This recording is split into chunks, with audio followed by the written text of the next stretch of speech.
Because sometimes, okay, if we're really honest, sometimes the cycle that we get in is that we go throughout our week, we lose that connection somewhere along the way.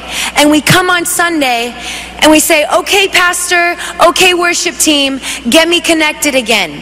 And we go through the motions, we get reconnected, we have a great encounter with Jesus, we leave refreshed, filled up, ready to go. We head back into our work week, our school week, whatever it is, and somewhere along the way we're losing that again.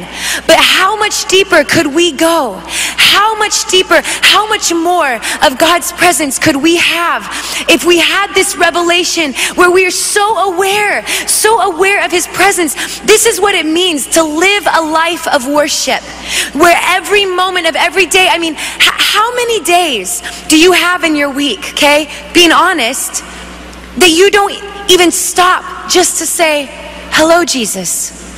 Just to acknowledge Him, just to acknowledge His presence. You get so busy with different things going on. I've had those days.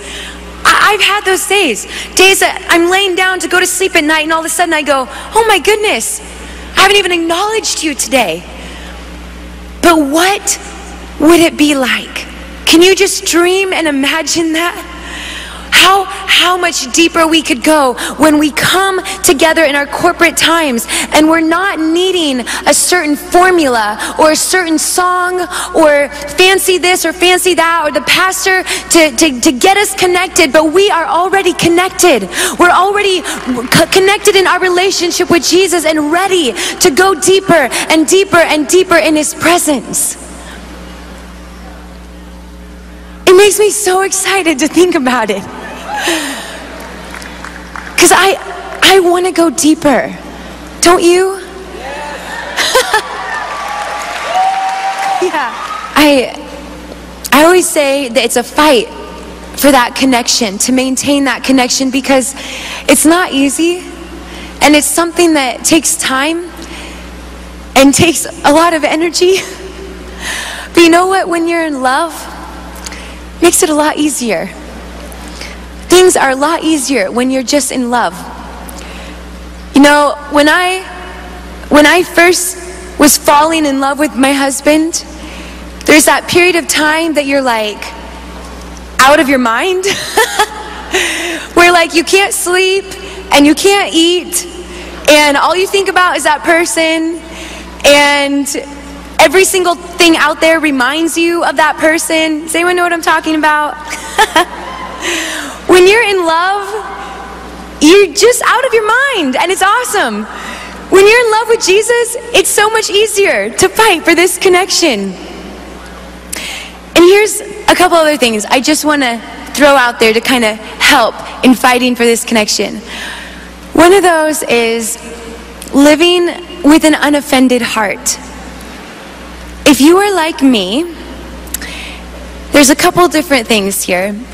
One is, I had some different challenges I walked through my childhood, and when I formed my relationship with God and I found out how big and how powerful He is, I suddenly could not fully understand, why did the bad things happen? God, in all His power, He's so big, He's so strong, He could have done something to stop it, right? And going and saying, but God, why did the bad things happen? I've talked to lots of people over the years when I start talking about this, people who have gone through different traumas or loss and different things, and they have that same question that would burn inside of them, the why. And to be quite honest, I didn't really hear it talked about a lot in church or anywhere, because I don't know if people just really had a great answer. And I realized at some point that this is what was happening. I could only get so close to God, and I was so hungry for Him, but because my heart, I was living with this offense in my heart, this offense that He didn't look how I wanted Him to look, and He didn't show up how I wanted Him to show up, and He didn't even show up when I wanted Him to show up. And I couldn't understand why I just had that question burning. Why did the bad things happen? And suddenly, when this revelation hit me, that this thing, this offense I was holding in my heart was standing in between me and him, and it was preventing me from getting closer to him. It's like I hit this breaking point where I was so desperate to be closer to him and to be closer in his presence that I just hit this moment of just breaking down, and I just said, God, I want you more than I want the answers. And it took me a long time to get there. And it was a fight. And if I'm really honest with all of you today, I'll just be super honest. That's still something I do every day. Every day I still say, God, I want you more than I want the answers. And even though I don't understand, you and I may have some long conversations when I get to heaven, but right now, here on earth, I cannot have any offense in my heart. I cannot afford to carry anything in my heart that would stand in between me and his presence. And I had to make that sacrifice to lay it down and to put it aside and say, God, my hunger for you far outweighs my hunger for understanding or the answers or to have it all perfectly clear in my head. Can anyone else relate to this? Yeah. The other thing that really helps in maintaining this connection and fighting for this connection, you know, there were so many times that I would come and I would get before God and I would just wait on him. I would pray, I would read my Bible, and I would feel like nothing is happening. I wouldn't hear anything. There wouldn't be any crazy blue angels showing up and speaking to me. There wasn't an audible voice. I wasn't being sucked up into some vortex in heaven and floating around in space experiencing Jesus. Okay, there was nothing like that. I'm just sitting there and it's just quiet and it's just me pressing into God. And so many times when we're in that moment, people have a tendency, including myself, to get frustrated, to get mad, to get impatient, to just want to walk away, to have that offense of you're not showing up how I think you should or when I think you should. And you know what I did? Every single time that was happening, this battle is kind of waging in my mind, I would tell myself, even though I don't feel anything right now, I know that one day I will live in the fruit of this moment. And that is the truth.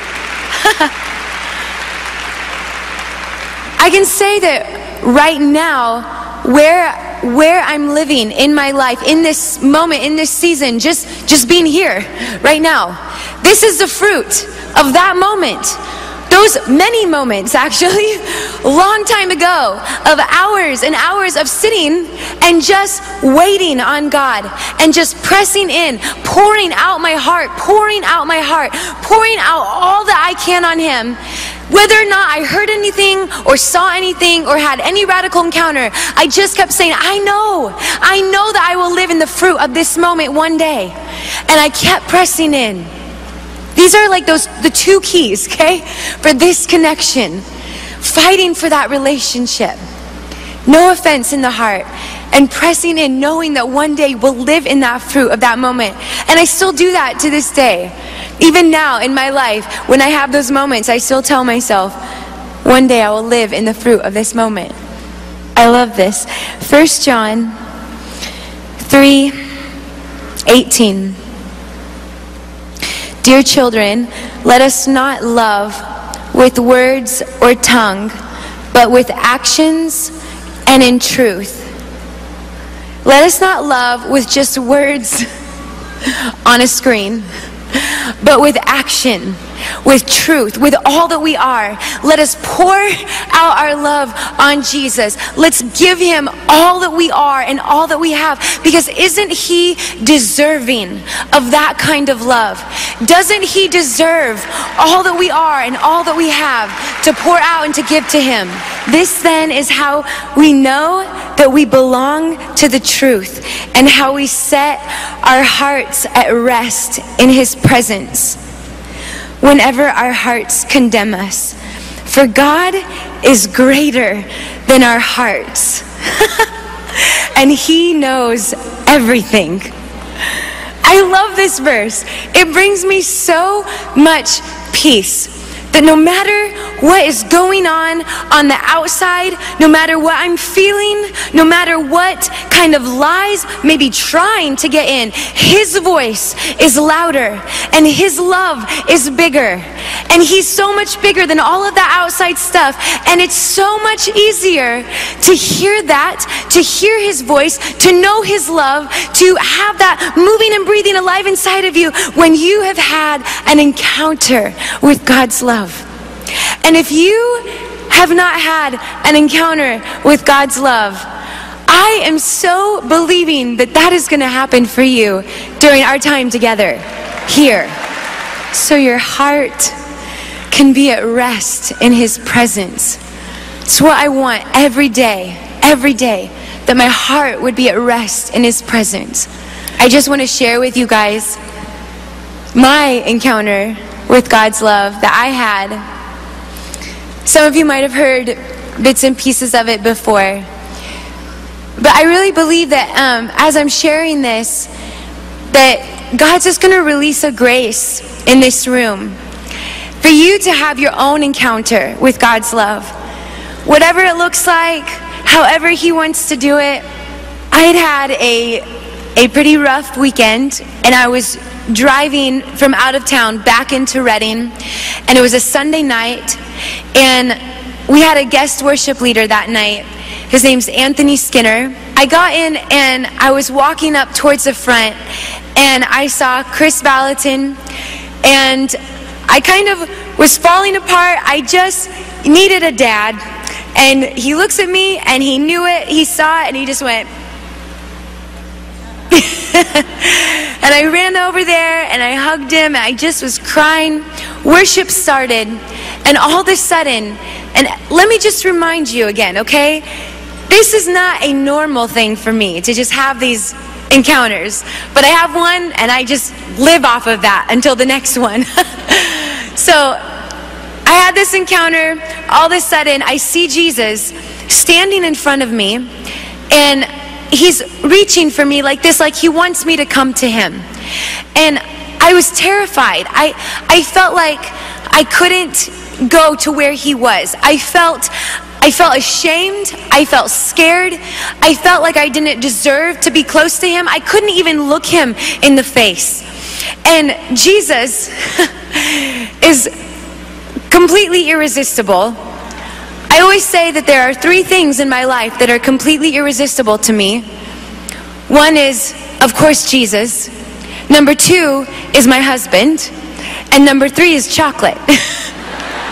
Completely irresistible. So, irresistible. I go to Jesus. I fall in his arms. And as I'm laying in his arms, I'm still feeling kind of afraid to really even look at him. All of a sudden, this thought comes into my mind, and I know this is not my thoughts. I would never, ever, ever in a million trillion years think this. And I think I need to ask him 2 questions. I need to ask him, how much do you love me? And what were you thinking when you created me? And as this thought comes into my mind, I'm thinking, no way! I am not asking those questions. Now here's what you need to know about me and why I was so afraid to ask those questions. One is, when I was a little girl, I had heard someone say something, and long story short, I got it in my head somehow that I was a mistake. I thought that I was supposed to be born a boy, but I was born a girl, and God made a really big mistake. And now, here I am, just this big mistake, and I literally believed that my entire life. And to ask God, what were you thinking when you created me? I really believed that he would say to me, well, I made a mistake, and I was trying to make a boy and came out a girl, and now I'm just trying to make the best of a bad situation. I know, it sounds ridiculous, huh? That's really what I believed. It's crazy. And then to ask him, how much do you love me? I felt like he'd say, well, you're a mistake, so how much could I love you? I mean, I think you're okay. I mean, this is what's going through my head. I know this sounds crazy, but these are the kind of lies that I was believing.